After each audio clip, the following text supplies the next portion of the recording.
Broadcasting live from our satellite studios in Boston, Massachusetts, it's time for the special on-the-road edition of Learning Insights, featuring learning professionals who are improving performance and driving business results. Welcome to another episode of our Learning Insights program. We're here in Boston, and today we have had some wonderful folks on, and I'm very anxious to talk to our next participant. He is the Talent Development Leader, New England Oregon Bank, and the President, ATD Central Mass, Mr. David Hofstetter. Hello and welcome. Hi, thank you for having me today. This is really great. I wanted to talk with you particularly about the work that you are doing in bringing large company ideas and techniques to smaller companies and how they can kind of get started with some of those same things. So let's start there and share with us what you're doing. Sure. I think overall the issues, whether it's large or small company, are really pretty similar. Scale is different, but the issues are very similar. And so some of the things that I'm doing now are onboarding programs, leadership development programs, and things along those lines. And you're right. Every company, no matter what size you are, have to onboard people. They have to develop their leaders, etc. But bigger companies have, more dollars and more people. And so how can smaller companies take advantage of some ideas or techniques to get the same really great results? Yeah. So some of the ways that we do it is it's all about resources and resourcefulness, right? And that's really a big difference, is that large company has the resources to go out and bring in external people, outsource things, hire people, where with the smaller companies, you really need to look at it on who do you have internally that can do some of that same work, and how do you train those people to do it. So the role for an L&D professional in a smaller company takes on a little bit of a different twist to it, where it's still instructional design, it's still leadership, it's still all of those things, but you have to act a lot more as an internal consultant to teach others how to pick up some of those pieces. Wow, absolutely. So what are some of the trends that you see in the learning and development field? Just that. I think a big one is the skill set is changing very rapidly for L&D professionals, and in that I know from my perspective, we're using a lot more quality tools and a lot more consulting skills than we did in the past. When you say quality tools, what do you mean by that?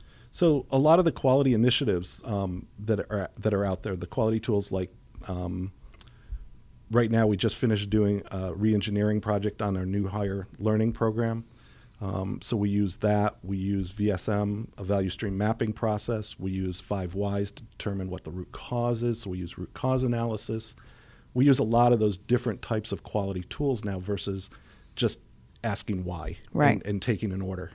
So how are you able, I love that you said you're trying to infuse learning professionals with more consulting skills. How are you able to do that? Because there's lots of parts of an organization, HR comes to mind, that want to infuse more consulting skills into the work that they do. Yeah, so again, it's that professional development route for learning professionals and for HR professionals of how do we get them to the place we need them to be. So we use, in my organization, we use our quality department to actually teach those tools, or we'll bring somebody in from outside to teach those tools so that we have that skill set. So, for example, we ran, a little while ago, we actually ran a green belt training for managers so that everybody's got the same language, everybody's talking the same terminology. Right. I was wondering, how do small businesses acquire some of those additional resources if they are a small business and they don't have large staff?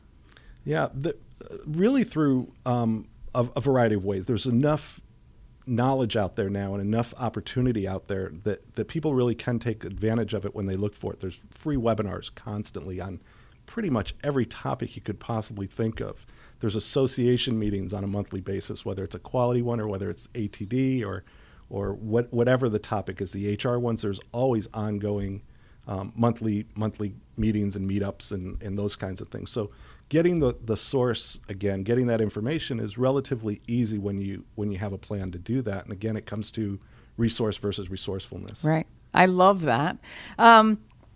So you mentioned ATD. You are the president of ATD Central Mass. And we have with us Dan Collier, who is the president-elect for Boston ATD, right? That's correct. So I know that ATD recently changed their name. They were ASTD, now they're ATD. Can you talk a little bit about what you think that transition means for the membership? Sure. I think the transition was the right transition to make now. Learning and development has evolved, as I said a minute ago, so much that it's incorporating so many other avenues now that they really did need to align differently than they had been. In the past, you had instructional design, you had facilitation, you had development, you had all of those types of things. Now, when you look at the competency model of learning and development through ATD, it's coaching, it's knowledge transfer, it's performance management technology. It's just evolved so much, and it touches on so many different places that talent development really does sum up what it is now. Right. I think it's fascinating. It's the whole hire to retire gamut. Yeah. You talked about onboarding and focusing on retention through learning, and so I see the whole ATD thing as really powerful. Before we went on air, we were talking just a minute about the collaboration between the different ATD chapters here in Massachusetts. Can the two of you talk a little bit about that integration and that collaboration? Sure. I was sharing, David and I were recently attending the Chapter Leader Conference in Washington, D.C. for ATD a few weeks ago, and we took advantage of carving out about an hour of time in that event for all of the chapters from New England to come together and talk about where we stood as independent chapters, but what did we have to gain by collaborating more. And we put together reciprocal programs where I think we called it Join One, Attend Many. So it doesn't matter what chapter you're a member of, you can attend events at every chapter for a member price, and really start to build on not just around our membership, but start to look at what are we doing about sharing information about our speakers and presenters and our programs that are very successful or not, and how do we share that information. There may even be an opportunity where we can leverage regional sponsors, organizations that want to invest in sponsorship with us and want to take advantage of the fact that they can be in Central Mass in November, in Boston in December, and perhaps New Hampshire in January for a discounted rate. And how do we really leverage, for ATD, the chapters in New England have a proximity that in a lot of cases are closer than they are in bigger states, right? Right. And so each of our chapters could actually be a gig of each other, right? So we were able to kind of build on that. But I think a lot of it has to do with the leadership that's in these chapters now in New England, and there's a real appetite for partnering. Yeah, and I think to add on to that, Dan, it's also about the value to the membership, right? We're not in competition with each other. We never have been in competition with each other, and it's about bringing value to our member bases. And if the one-to-many brings that value to them, then we should absolutely be looking at that. The proximity is challenging at times, but that's okay because we have our programs in Central and Western Mass, and you've got yours in Boston, New Hampshire, and Rhode Island are in theirs. But again, if there's something of value to the membership and they perceive that to be valuable, then we absolutely should be looking at doing that. We already do a regional conference every year for 200 people, which is a spectacular day. Absolutely is. And this population of learning professionals, they seem to be so collaborative, and willing to share and help each other out. Do you find that to be the case with the folks that you're working with? Yeah, absolutely. I think there's a real hunger for people to be with like people, and so I think that is critical for these meetings, and that's one of the reasons that they show up for these meetings. The topic could be great, but they want to be around other people that are experiencing the same things that they're experiencing. Absolutely, absolutely. So you seem to have an awful lot of experience in this field. How did you get started? How did you get here? I actually got here by mistake or by accident, which I think many of us did over the years. And that was, I was in management roles a while ago. I won't say how long ago, but I was in management roles, and I was just frustrated that my employees didn't have the skill sets that they should have had. And so I always took it upon myself to kind of say, okay, we've got to do an offline training session today, or we've got to do this, and I've got to get you ramped up and those types of things. So it really started by accident and not knowing that there's actually a field that you can do this in and make a living doing it. Right. And so I did find it, and the rest, as they say, I guess, is just history. So what do you see as coming down the pike in the next 3 to 5 years? What are the big changes that you are anticipating from a learning perspective? I think there's a lot of changes coming down the pike. When you look back the last 5 to 10 years of this industry and look at where we are now, we just talked about the competency change at ATD, the name change, and all of those. I think that's just going to keep expanding. The technology is changing so quickly that the skill sets are going to change so quickly that the software that you're using now didn't exist 3 years ago, and what we're using now isn't going to exist in 3 years from now. And so how do you prepare for that? And I think that from an L&D professional is going to be the critical question, which is why I think looking at using standard tools but being able to teach them and push them out to the organization is going to be really important of those quality tools, the consulting tools. Coaching and mentoring is huge coming up, and I think that's how we're going to do that. I think the trend is going to be, when you look at the workforce going forward, that's changing. How do you now train to a more collaborative, dispersed workplace? It used to be that you'd have teams dispersed, which was great, but now you've got half of the team is outsourced, half of them are insourced, half of them are on loan from another place. So you've got that whole collaborative thing going on. So it's really a question of using coaching, using mentoring, using technology, using knowledge transfer. Performance management tools, I think, are going to be huge going forward. You look at learning management systems over the last 5 years that were just a learning management system. Now they're a talent development system, and they incorporate performance improvement. I think L&D professionals need to really get entrenched into that performance component. Can you talk a little bit about that? Because for those who might be listening that don't really understand what you just said about, you've got LMS, you've got performance management systems. In most companies, the two never meet.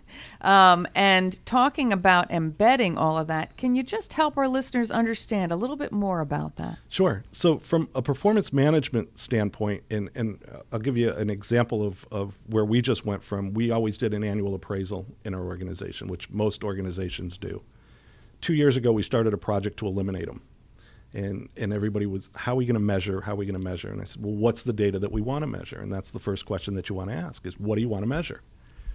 Well, we want to measure their goals. Okay, so let's start working on goal setting. And so we put together a program to incorporate goal setting, and over the years have phased out. This will be our last year of doing a paper appraisal system. We now have monthly coaching sessions. Employee and manager meet on at least a monthly basis. Some of the smaller departments, 1 or 2 employees, may meet quarterly or every other month, but they're meeting on a regular basis. And it's truly an open conversation about what's working well, what's not working well. Here's where you are with your goals. The goals are posted for everybody in the organization to see, from everybody's goals, from the senior leadership team all the way down to a driver's. The goals are all posted and they're updated on a monthly basis or when the data is ready. Everybody can see those. And what happens is that the conversation's now not around performance, it's around what can I do to help you meet that goal, because the department's dependent upon it. You've got a piece of it. We've all got a piece of it. So it's a really good question to ask. And then the manager, how can I help you do that? So it's a true coaching conversation and a two-way street, and they're based solely on their goals. Right. A couple things are coming to my mind. The idea that everyone's goals are visible, what I call that is working out loud. Mm-hmm. Yes. How do you get a culture to get comfortable with working out loud? Yeah, it's a fairly new process for us. So they've never been a secret in the organization because they're departmental goals, and everybody's got a piece of that departmental goal. So they're not one-off. They're typically not one-off goals where you may be judged one way, somebody else is going to be the other way. It's the department goal, and everybody's got 10% of it. Mm-hmm. And so it is thinking out loud, and it is all open in that way. So if your individual metric is falling behind, that's that monthly conversation of what can we do to help you get there. Right. And you talk about I think you mentioned that you've been making this transition over the last 3 years? 2 years, yeah. Last 2 years. Yeah. What have you seen? What has the organization seen and experienced over these 2 years of moving away from having an annual performance review? Yeah.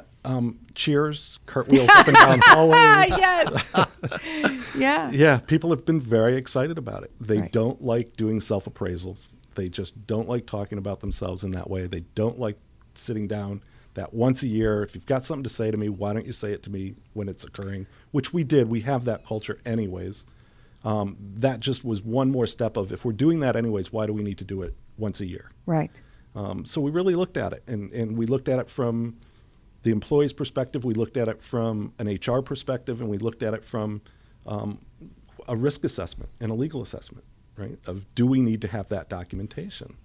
And the answer was no, we really don't.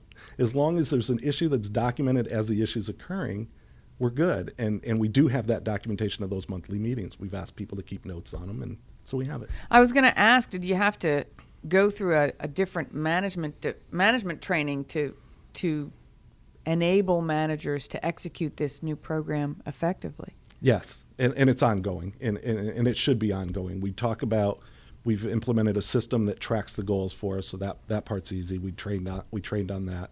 We've trained on communication skills, how to have those coaching conversations, how to have hard conversations, and that's all ongoing things. We've gotten pretty good at it. Like I said, we're a pretty small organization, so it's easy to have those conversations. But yeah, it's still ongoing, and and I hope it never will end. Right. Because there's always things to talk about on how to have good conversations. Do you think that coaching has become more prevalent, more important in the L&D field than it used to be? Yeah, it has. Maybe more important's not the right word, but... Yeah, I'm not sure more important is the right word. I think it's something that we've always done. We just never really had a name for it and a process for it. And so now we're looking at bringing in those processes for it. Right. And it's so hard to transfer something if you don't really have the process. It makes it so much more easy to transfer the knowledge if you have some kind of a framework or process to transfer. Absolutely. Yeah, that's great. Absolutely. If you have advice, what advice do you have for people that are kind of starting out in the talent development arena? I know there's lots of work streams in that area, but what advice do you have for people that are relatively new to the career or starting out? What are the things that they need to be paying attention to? Yeah, I think this is just an incredibly exciting time to start in this field. But I've been saying that for a long time because it is one of those fields that just evolves constantly. You know, when we were talking a little while ago about how long I've been doing this, I actually remember the first signs of computer-based training coming out, right? And I look at where we are now with Articulate and Storyline and Captivate and Electra and all of those things, right? And as I said, I think those are just going to evolve. But as the demand for quicker, faster gets more prevalent and the challenges get bigger, as far as how do we train, a diverse workforce that is scattered all over, and some of them are working part-time, some of them are working full-time, some are staff, some aren't staff. How do we start training those? And I think learning all of the competencies that are out there now through coaching and performance technologies and all of those things just makes it an incredibly exciting time. We've always said that this field has always been part science, part art, right? Now it's more than ever, and it's just glaring that it's really a part science and part art field, which makes it very exciting. It's not a desk job anymore. And with all these changes, and this is really a question for both of you. With all of the changes in this field, technology, etc., how do you see the role of ATD in serving this market? How do you see that changing? Yeah, I think the changes, I'll speak for myself, that ATD is always, when it was ASTD, was always there, and it was kind of a resource for you. They had some things they offered. They did an annual conference. They did some other They had a magazine. Everybody knew it, right? Yeah, exactly. I think now it's becoming more prevalent because the industry has changed so much that they really are trying to become a resource for all of these things for people. So it really is one-stop shopping now. And I know when I have a question come up or I have a situation that I want research done on, that's really my first stop now is going to that website and starting to poke around or contacting our contact there to find out what's happening, where can I go for more information. And they've really become a value-based resource, not just for the chapters, but for people that are members of the association. Yeah, I agree. And I think especially important to me is the fact that ATD or ASTD has been able to open their focus and their spectrum as the industry has changed, and so their communities of practice and the areas of certification and all of the support that they get ready, they stay in tune with what's going on out in the field, so that they're ready to keep evolving the way that David described the industry is evolving. I mean, the organization's been around 70 years, and there's a reason why. Right. Exactly. Well, this has been a wonderful conversation. I really appreciate you coming by today. And I didn't get to talk about, there's lots of things I didn't get to talk about, so I hope that you'll consider coming back when we come back to Boston again. But before we wrap up, can you share, how can listeners get in touch with you or get in touch with ATD to learn more about the work that you're doing or to be more involved? Sure. They can get in touch with me at david@learninganddevelopmentpro.com, or they can also reach me through a phone number, which is 617-512-4141. And I'd be glad to talk to them about the chapter. I'd be glad to talk to them about the work. I love talking about it. So. Well, that's obvious, and it's wonderful work that you're doing. I really do appreciate that you were here today.